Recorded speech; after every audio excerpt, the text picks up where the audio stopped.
జిల్లాకి జరిగినటువంటి మినీ మహానాడులన్నీ కూడా ఈ మినీ మహానాడులో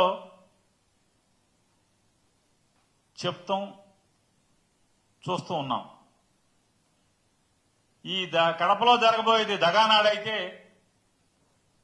జిల్లాకి జరిగినటువంటి మినీ మహానాడులన్నీ కూడా ఆక్రోశ నాడులుగా జరిగినటువంటి విషయాన్ని రాష్ట్ర ప్రజలందరూ కూడా మనందరం గమనించాం. ప్రతి ఛానల్ ఈ ఆక్రోశ నాడుల్ని లేదా మినీ మహానాడు పేరుతో జరుగుతున్నటువంటి తెలుగుదేశం పార్టీ కార్యకర్తల ఆక్రోశ నాడుని మనందరం వీక్షించాం.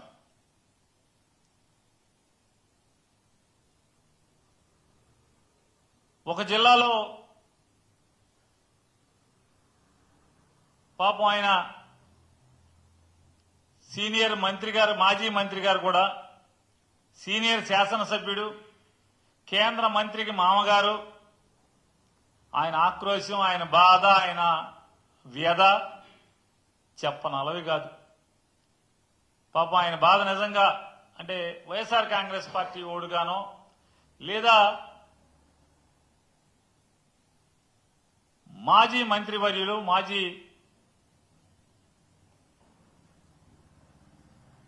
వైఎస్ఆర్ కాంగ్రెస్ పార్టీ మహిళా విభాగ అధ్యక్షురాలైనటువంటి రోజా గారి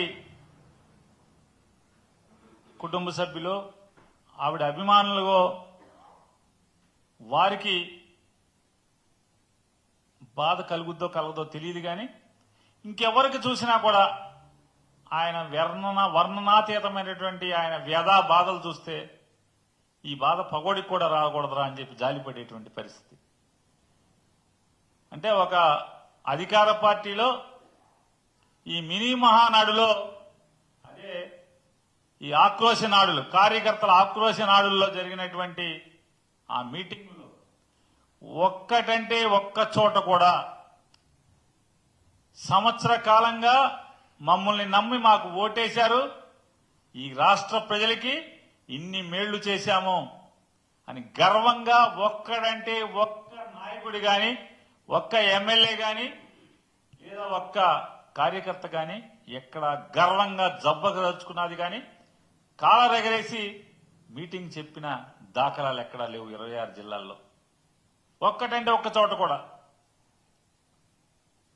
లేదా ఈ ఆంధ్ర రాష్ట్రానికి 40 ఏళ్ల ఇండస్ట్రీ, అలాగే ఓ 15-20 ఏళ్ల ఆవేశం స్టారు లేదా రెడ్ బుక్ స్టారు, వీళ్ళందరూ కలిసి, వీళ్ళ ముగ్గురు కలిసి లేదా వీళ్ళందరూ మాకు మా అందరికీ పెద్ద బాస్ అని చెప్పుకుంటున్న మోడీ గారు కానీ వీళ్ళందరూ కలిసి రాష్ట్రానికి ఏమన్నా ఓడబడిచింది అంటే ఒక్కటి కూడా ఈ సంవత్సర కాలంలో ఈ జిల్లాకి ఇది పొడిచామని చెప్పని ఎక్కడ ఒక్కళ్ళు కూడా గర్వంగా చెప్పుకున్నటువంటి సంఘటన లేదు. అంటే రాష్ట్రానికి చేయలేదు, లేదా ఏ ఊరికి చేయలేదు, ప్రజలకి చేయలేదు. ఇక ఆయన ఈ ఎమ్మెల్యేల బాధలు చెప్పుకుంటా ఏ మొహం పెట్టుకుని మేము జనాల్లోకి వెళ్ళాలి?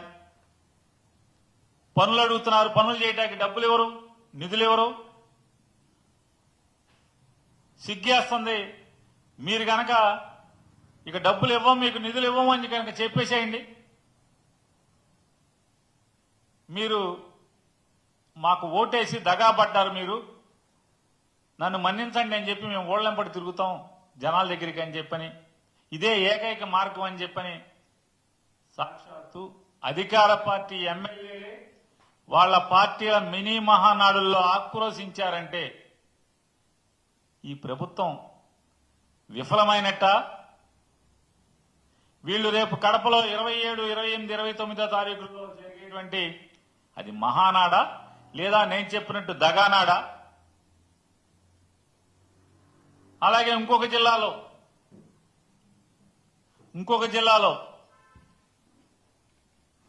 పదవులన్నీ ఒక పార్టీ వాళ్ళకే పోతున్నాయి.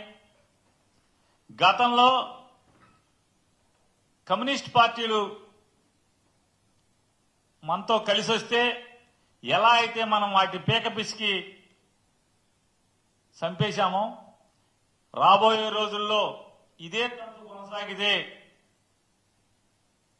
తెలుగుదేశం పార్టీ కూడా నో కమ్యూనిస్ట్ పార్టీలాగానే నూకలు చెల్లిపోతాయని చెప్పని సాక్షాత్తు ఆ పార్టీ శాసనసభ్యులే మినీ మహానాడులో వాళ్ళ ఆక్రోశాన్ని వెళ్లగక్కున్న పరిస్థితి ఒక జిల్లా చూసాం.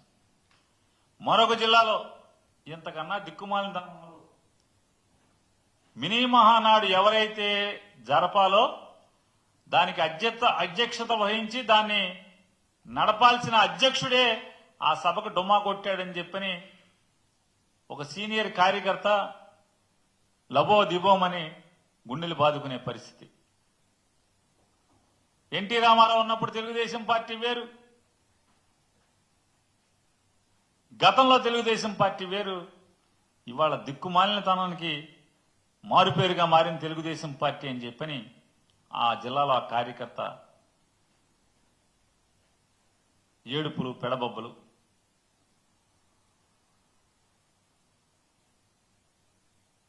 శకునం చెప్పే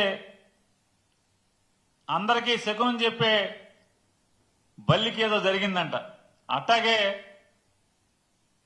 ఎన్టీ రామారావు పార్టీ పెట్టిన కాడి నుంచి పార్టీ పెట్టాను, నేను పార్టీలో ఉన్నాను, పుట్టానని చెప్పేటువంటి ఆయనకి కనీసం ఒక బ్యానర్ కూడా లేదని వాళ్ళ జనం అంతా కూడా గోల గోల అల్లరల్లరి ఒక జిల్లాలో.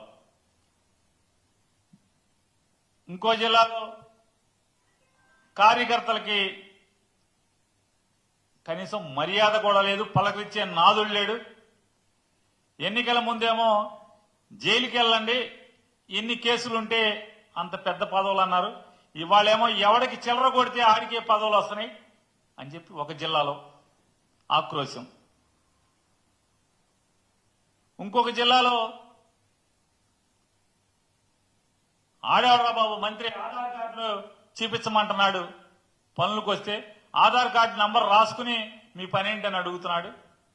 కార్యకర్తల దౌర్భాగ్య స్థితి ఇది, పార్టీ ఇట్లా చచ్చిపోతుంది అని చెప్పని ఒక సీనియర్ కార్యకర్త ఆవేదన. మరొక జిల్లాలో